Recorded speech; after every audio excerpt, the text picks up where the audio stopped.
I overheard Lisa talking on her phone in the bathroom. The shower was running, but she hadn't realized the door was still slightly ajar. I was passing by with a mug of coffee when I picked up a man's voice. Next Wednesday, same place. You're sure he hasn't noticed anything? I froze in the hallway. The coffee burned my hand. Michael, Lisa let out a quiet laugh. He's still dreaming.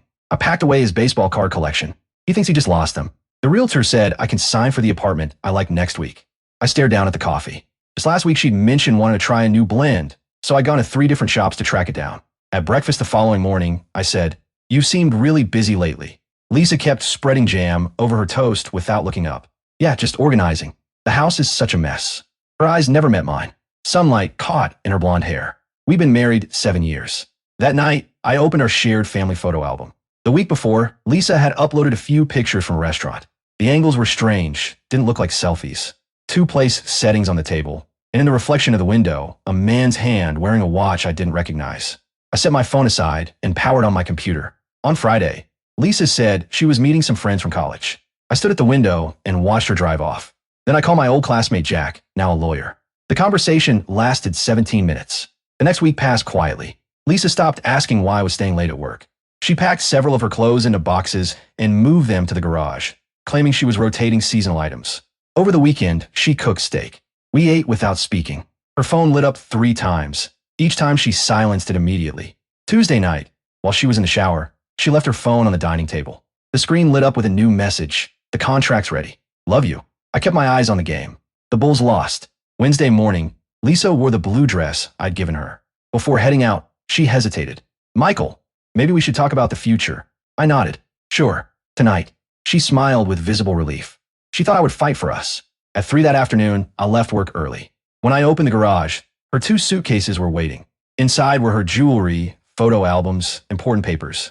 My baseball cards were stuffed at the very bottom. I took photos, then put everything back exactly the way it had been. When Lisa came home at 6, 2 stacks of documents were laid out on the dining table. "Sit down," I said. She stared at the divorce agreement, her lipstick-colored lips parting slightly. "I've already signed," I told her, sliding the pen across. "The division of assets reflects the funds you transferred over the last 6 months. The attachments include a copy of the lease for your apartment and records of withdrawals from our joint account." All the color drained from her face. "Michael, what is this?"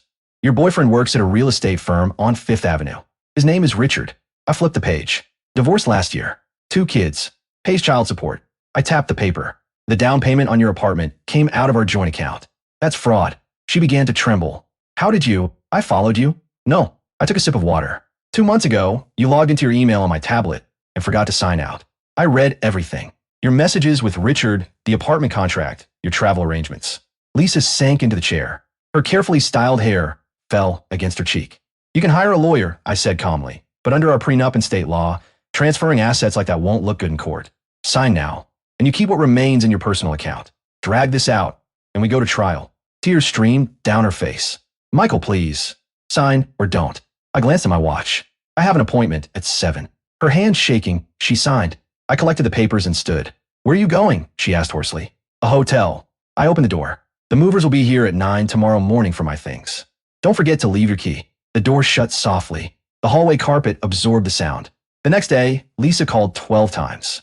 I didn't pick up. A week later, Jack told me she had tried contacting Richard, but he refused her calls. The apartment lease was canceled over the questionable down payment, and the landlord kept her deposit. The day the divorce was finalized, I bought Jack a drink.